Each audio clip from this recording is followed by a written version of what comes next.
Hello everyone and welcome back to my channel. Today I have a pretty pink and purple look to share with you. Very fun and bright and perfect for going out or whenever you personally want to wear this. I would wear this anytime actually. It's very beautiful. And this is going to be look number 1 using the Wet n Wild Wild Heart eyeshadow palette. And I'm going to go out and say right away, if you own the Mega 40, you probably don't need this. The Wet n Wild 40 pan palette, but this is a beautiful palette and I thought a lot of you probably have it already, so I thought, you know, pick it up. It's $15 at Walmart and do some looks using this palette. And so far I have 3 looks filmed. Let's get started. I'm using the Wet n Wild eyeshadow primer to prime my eyes with loose powder underneath to catch the fallout. This is the Wet n Wild Wild Heart eyeshadow palette. These shadows don't have names, they are numbered on the back.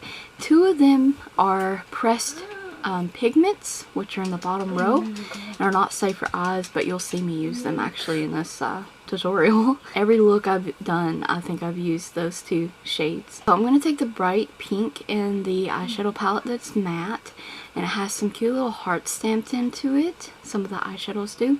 And I'm going to work this in my crease. I will be incorporating a couple other eyeshadow palettes in this look, only because I want to help with the transition. So this is the Pastel palette from Profusion, and I'm going to use those 2 pinks in this palette. And the lightest pink is going to go in the innermost corner of my crease to blend that shade into the inner corner. I'm going to be wiping my brush off, and then I'm going to go in with the slightly darker bubblegum pink in the palette to do my transition. And this shade's going to help the bright pink from the Wild Heart palette transition more into the crease up into the brow bone. If you've been with my channel for a while, you know I love this fade up into the brow bone. It's like my favorite part of an eye look. So I work really hard on my transition area, and I love the fade. I love that ombre effect. So that is what I'm working on. In the bottom row, there's a purple, matte purple shade that has the heart stamped in it. I'm going to be picking that up. Any dark plummy shade will work for this. I'm just going to take that on the side of the fluffy brush I was using in the crease. And I'm just going to take that on the side of the brush and stamp that in the outer corner, bringing it into the crease to give some more depth into the crease area as well as the outer corner. Once I have that built up, I'm going in with the matte white shade in the palette, which is just the first shade in the palette, and I'm going to kind of press that under the brow bone at first, and then you're going to see me kind of start blending, dragging it down and blending it in with the crease.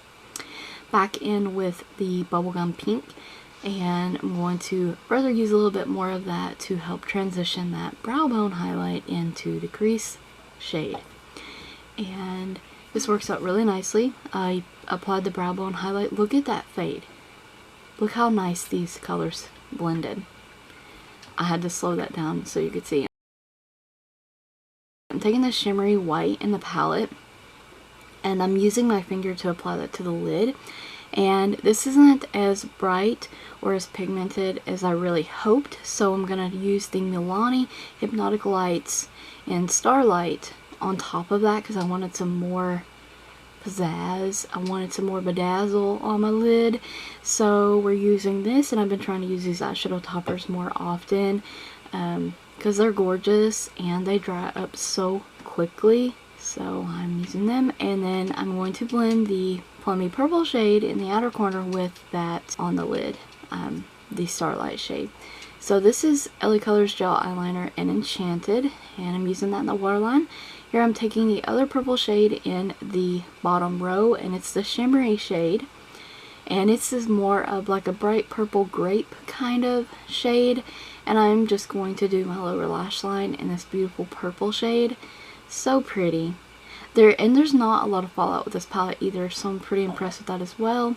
And from W7, I'm using the Rose Quartz eyeshadow palette, and I'm just using this duochrome purpley pink white shade, so kind of like an opalescent kind of shade in my inner corner. I'm going to build that up I am using Blade Beauty Caviar eyeliner to tightline my upper rim with, and AOE Studio Lash Adhesive and Ioni Natural Light Doll Lash. And I'm going to apply these to my eye, and once I have those on and set in place, we're gonna move on.